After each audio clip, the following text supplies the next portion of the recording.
நண்பர்களே, தமிழின் காவிய பெருமைகளில் ஒன்றான ஐம்பெருங்காப்பியங்களில் முதன்மையான சிலப்பதிகாரம் பற்றி இன்று நாம் காணவிருக்கிறோம். இது வெறும் கதையல்ல, இது நீதி, அறம், காதல், தியாகம், அரச நீதி என பல பரிமாணங்களை உள்ளடக்கிய ஒரு காலமற்ற காவியம். சிலப்பதிகாரம் ஒரு சிலம்பின் வழியே ஒரு நாட்டின் கதையையும், ஒரு பேரரசியின் எழுச்சியையும், ஒரு அநீதியின் விளைவுகளையும் பேசுகிறது. இக்காவியத்தின் நாயகியும் தமிழ் பண்பாட்டின் அடையாளங்களுள் ஒருவராகவும் போற்றப்படும் கண்ணகி, அவளது கணவன் கோவலன், புகழ்பெற்ற நடனக்காரி மாதவி மற்றும் மாண்புமிகு மதுரை மாநகரம் என பல பாத்திரங்களும் களங்களும் இக்கதையில் பின்னி பிணைந்துள்ளன. சோழ நாட்டின் துறைமுக நகரமான பூம்புகார் வணிகப் பெருமைகளும் கலைச் செல்வங்களும் நிறைந்த ஒரு அற்புத நகரம். அந்நகரின் பெரும் வணிக குடும்பத்தைச் சேர்ந்தவன் கோவலன். அவன் பேரழகு பொருந்திய கற்பிற் சிறந்த பத்தினித் தெய்வமான கண்ணகியை மணந்தான். அவர்களின் வாழ்க்கை இன்பமும் அமைதியும் நிறைந்ததாக பொன்மலர் போல பூத்திருந்தது. இருவரும் ஒருவருக்கொருவர் துணையாக அன்பின் பிணைப்பில் வாழ்ந்தனர். அவர்களின் இல்லறம் பூம்புகாரின் மற்ற இல்லறங்களுக்கு ஒரு முன்னுதாரணமாக திகழ்ந்தது. ஆனால் விதி வேறு விதமாக விளையாட காத்திருந்தது. ஒரு நாள் பூம்புகாரில் நடைபெற்ற நடனப் போட்டியில் மாதவி என்ற அரும்பெரும் நடனக்காரி தன் கலைத்திறமையால் அனைவரையும் கவர்ந்தாள். அவளின் நடனமும் அழகும் கலைநயமும் கோவலனின் மனதை முழுவதுமாக ஆட்கொண்டன. மாதவியின்பால் அவன் மயங்கினான், தன் மனைவி கண்ணகியை மறந்தான். மாதவியின் அன்பில் மூழ்கி அவளுடன் தன் செல்வங்கள் அனைத்தையும் செலவிடத் தொடங்கினான். கணவனின் மாற்றத்தை கண்ணகி உணர்ந்தாள். அவளின் இதயம் வலித்தது. அன்பு மாறாத அவள், கோவலன் தன்னை கைவிட்ட போதும் தன் கற்பையும் அன்பையும் தளரவிடவில்லை. பொறுமையுடனும் ஆழ்ந்த நம்பிக்கையுடனும் கோவலனின் வருகைக்காக அவள் காத்திருந்தாள். அவளுடைய அன்பு, கோவலன் எப்போது வேண்டுமானாலும் திரும்பி வரலாம் என்ற நம்பிக்கையை அவளுக்குள் விதைத்திருந்தது. காலங்கள் பல கடந்தன. மாதவியின் கலை வாழ்க்கையும் கோவலனுடனான அவனது வாழ்க்கையும் தொடர்ந்தது.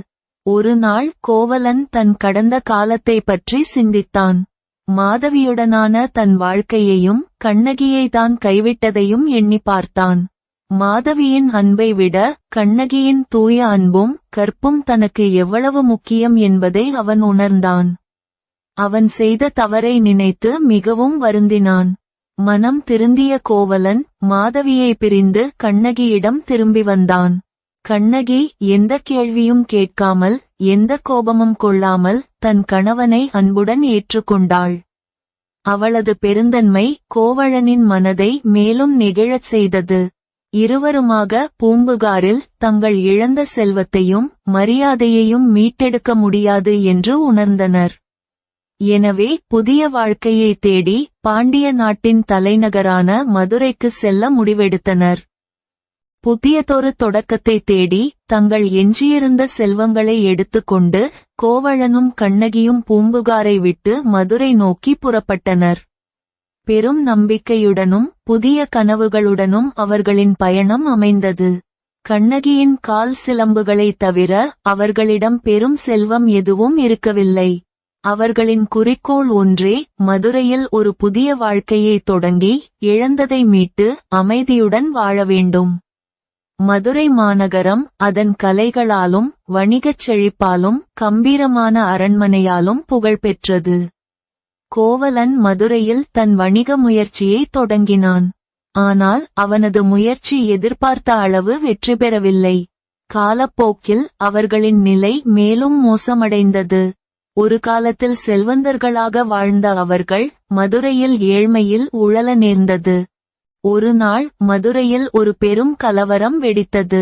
அரசியின் விலைமதிப்பற்ற சிலம்பு திருடு போனது. இந்நேரத்தில் தன் குடும்பத்தின் வறுமையை போக்க கண்ணகியின் கால் சிலம்புகளில் ஒன்றை விற்க கோவலன் முடிவெடுத்தான். அந்தச் சிலம்பு கண்ணகியின் தனிப்பட்ட அடையாளங்களில் ஒன்றாகும். கோவலன் சிலம்பை விற்கச் சென்றபோது அரச பொற்கொல்லன் ஒருவனின் சதி வலையில் சிக்கினான்.